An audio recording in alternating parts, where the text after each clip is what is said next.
In a nutshell, his childhood was completely marked by how can I be useful to others with what I have.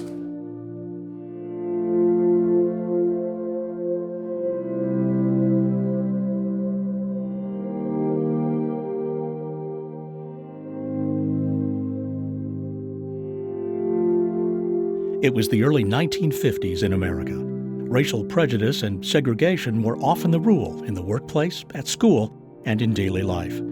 It was in this time of conflict and change that 16-year-old Robert Henry Lawrence Jr.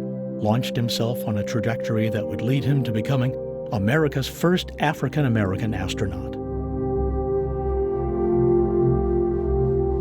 In 2025, Bradley University unveiled a statue of Robert Lawrence to recognize and honor his inspiring accomplishments as a Bradley student, scientist, and pioneer in space exploration. Robert Lawrence was not a Peoria native, but the person he was to become took root here in central Illinois.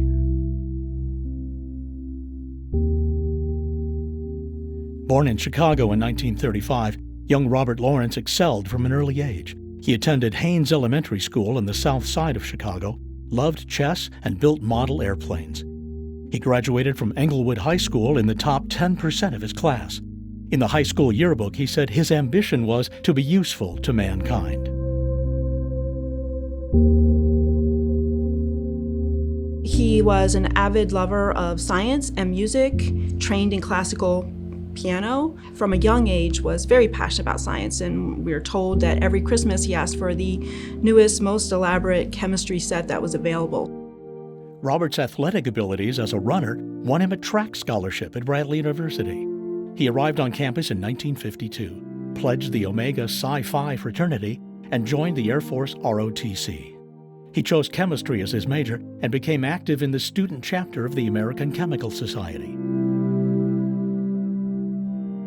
Some universities at that time would not admit African American students or put up barriers to segregate them from the white student body and deny equal opportunities. Bradley was different.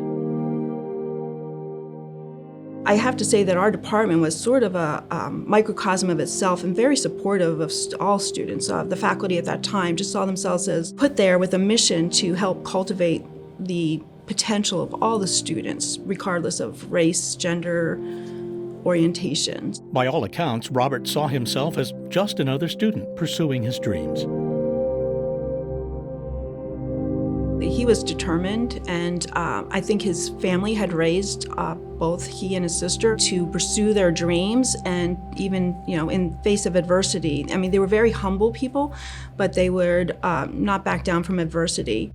Robert graduated from Bradley in 1956 and became an Air Force instructor pilot assigned to train airmen in the German Air Force. When he returned to the United States, he married his high school sweetheart, Barbara Kress. A son, Tracy, was born a year later. The ambitious pilot and chemist continued to climb higher. He was accepted into the graduate program at The Ohio State University, and in 1965 he earned his Ph.D. in physical chemistry, one of the most difficult branches of chemistry. When he wrote the dedication for his PhD dissertation, dedicated his work to African Americans who, and I quote, have spent their lives in the performance of menial tasks, struggling to overcome both natural and man-made problems of survival. To such men and women, scientific investigation would have seemed a grand abstraction. However, it has been their endeavors which have supplied both the wherewithal and motivation that initiated and helped sustain this effort. Graduate degree in hand, Robert became a senior pilot in the Air Force, and in 1967 he completed test pilot school. That same year, he was selected to be part of the Air Force's Manned Orbital Laboratory Program, a classified mission that would have used the Gemini spacecraft as part of an American space station. Tragically, Robert was killed in a plane crash on December 8, 1967, doing what he loved, training other pilots.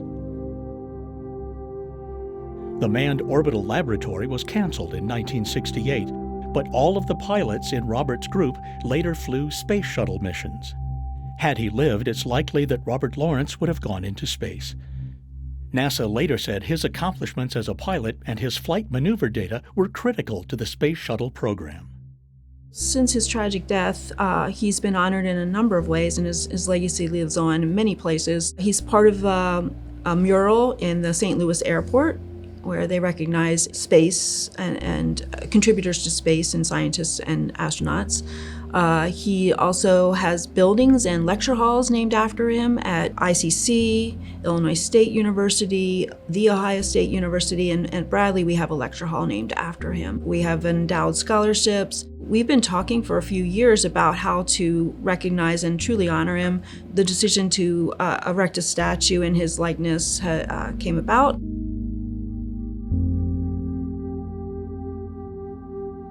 I accepted this project because it was a fantastic opportunity to do something to honor an individual that has not gotten as much recognition as he should.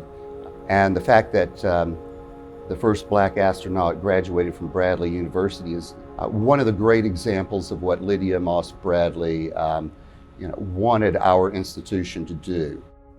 The artist feels that the sculpture doesn't just honor an outstanding Bradley alum, it's also a gift to the community that he chose for his education. It says that we can do anything that we want to do if we set our minds to it.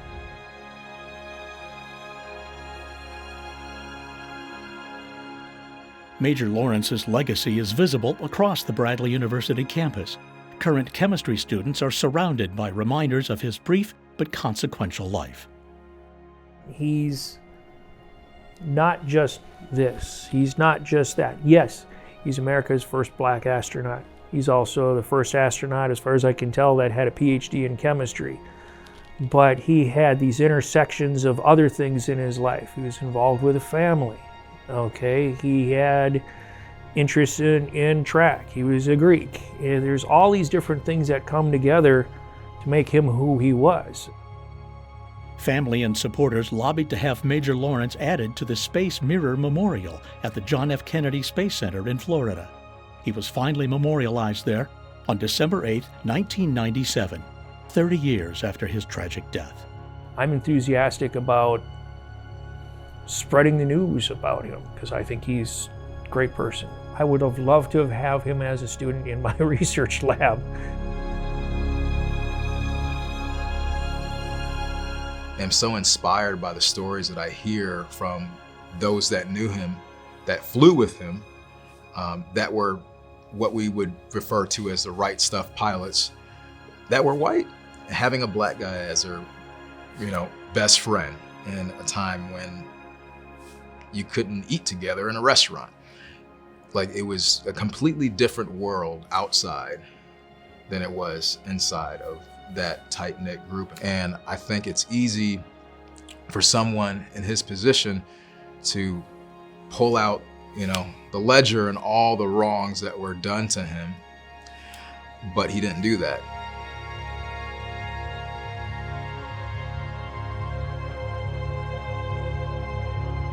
I don't believe that his death was for nothing, and I do believe he lived a full life in regards to just that quality that perhaps maybe it takes some of us 100 years to understand the things that he learned in 16 years.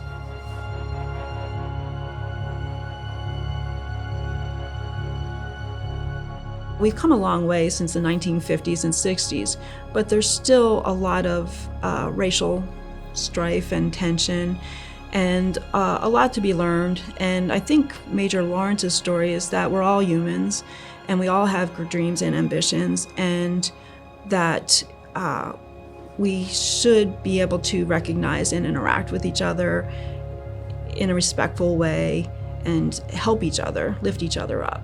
Having a statue there is sort of a day-to-day reminder of that why we're here, what our mission is, and what we can actually help our students achieve. He is the epitome of Bradley Brave.